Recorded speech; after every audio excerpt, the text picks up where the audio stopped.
You stand at the polished marble entrance of a luxury wedding hall in Yeouido. Soft orchestral music plays through hidden speakers as crystal chandeliers cast a warm, flattering glow over rows of floral arrangements.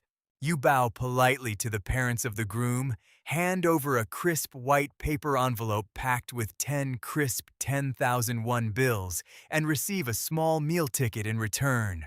You look around the grand foyer. Hundreds of guests are circulating, eyeing the flowers, judging the venue, and calculating the cost of every single detail in real time. What you are witnessing is not just a romantic celebration of two people falling in love. It is a high-stakes, multi-million-won social audit. In South Korea, getting married has evolved from a family milestone into one of the most expensive financial hurdles a young person will ever face. To step into matrimony in Seoul today, young couples routinely take on tens of thousands of dollars in debt before the first wedding photo is even printed. To an outside observer, taking out a massive personal loan just to host a 3-hour party and buy matching designer watches looks like complete financial madness. Why would two educated young adults start their shared life burdened by crippling debt? The answer reveals a deeply uncomfortable psychological trap where cultural obligation, structural housing inflation, and social comparison collide. According to annual marriage cost reports published by DUO, one of South Korea's leading matchmaking agencies, the average total cost of getting married in recent years reached over 290 million won. That is roughly 220,000 US dollars. Data from Statistics Korea confirms that for young adults under 34, marriage and housing expenses are among the leading drivers of personal debt accumulation. A study by the Korea Institute for Health and Social Affairs revealed that over 60% of unmarried young Koreans cite financial burden as the primary reason. They are delaying or completely abandoning marriage. Why has the cost of saying "I do" become so terrifyingly high? To understand this, we have to look past the venue fees and examine the hidden structural layers of Korean wedding culture. So let's walk through the year-long financial obstacle course of a 29-year-old couple in Seoul preparing to get married. First comes the venue selection. In Korea, wedding halls are known as Chug-uigeum. These are specialized, high-throughput event spaces engineered to host dozens of weddings in a single day. Booking a desirable Yeouido in Seoul requires standing in line overnight or clicking through broken reservation websites 12 months in advance. The base hall rental, floral setup, and mandatory buffet dining fees quickly run into tens of thousands of dollars. Next comes the mandatory vendor package, known universally by its Korean acronym, SDM. That stands for studio, dress, and makeup. In Seoul's hypervisual wedding industry, you cannot simply hire a friend with a camera. You hire professional studios for elaborate pre-wedding photo shoots, rent multiple imported designer gowns, and pay top-tier makeup artists to ensure every frame looks like an editorial magazine spread. Then comes the traditional exchange of formal gifts between families, known as Yeouido and Yeoul. Traditionally, Yeouido was a gesture of respect from the bride's family to the groom's parents, often consisting of fine silk or household goods. Today, it has morphed into monetary gifts, luxury designer handbags, tailored suits, and expensive jewelry, meant to signal that neither family is beneath the other in social standing. Finally, you reach the highest and most crushing wall of all, securing a home. In South Korean marriage customs, there is an ingrained expectation that the groom's side provides the housing, while the bride's side provides the interior furnishings and appliances. In a city where the traditional Jont's lump sum lease system requires hundreds of thousands of dollars up front just to rent a basic 2-bedroom apartment, fulfilling this expectation without parental wealth or heavy financial leverage is virtually impossible. When savings fall short, where does the remaining money come from? Young couples turn to bank credit lines, emergency personal loans, and parental savings. Parents routinely drain their own retirement pensions or take out second mortgages on their homes to preserve the family's social standing.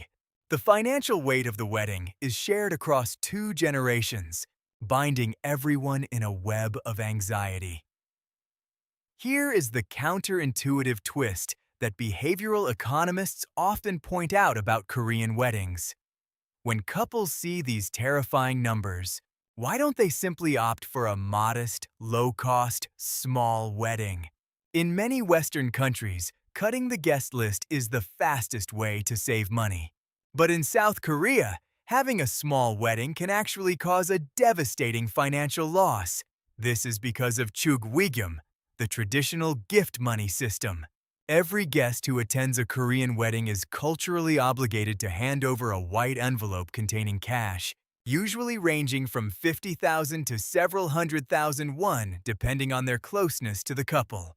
This cash is meticulously recorded in a ledger at the front desk.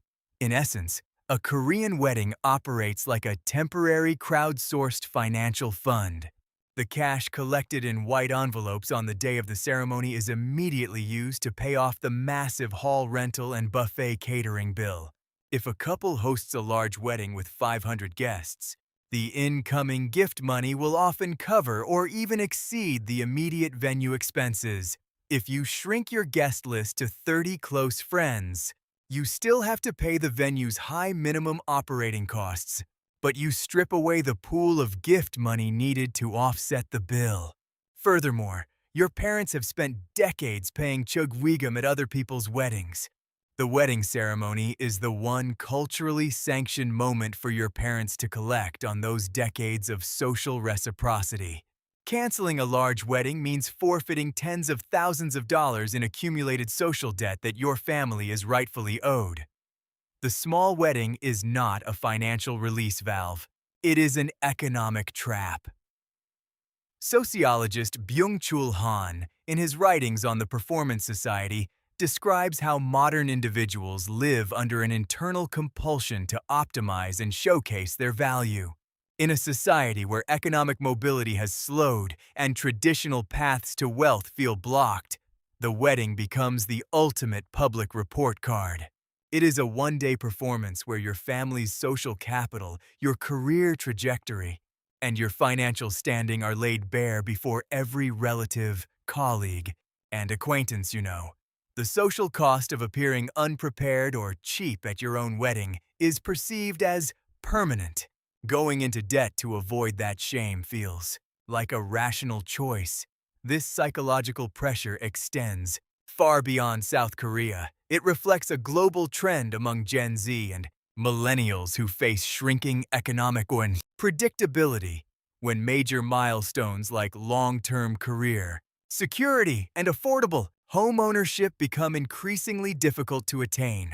Young people around the world feel immense pressure to over-index on visible life events, whether it is extravagant destination weddings in North America, lavish social media reveals, or debt-financed luxury lifestyle events.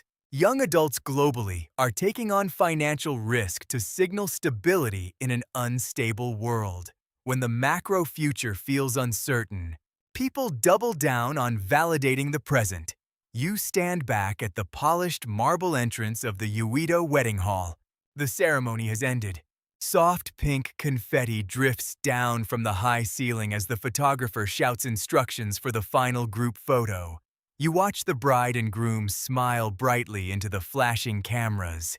Beneath the tailored suit and the glowing silk gown sits the quiet reality of 5-year repayment schedules, bank notifications, and monthly loan interest. For generations, marriage was a foundation upon which two people built their security together. Today, in a hyper-audited social ecosystem, marriage has become a prize you must prove you can afford before you are allowed to begin.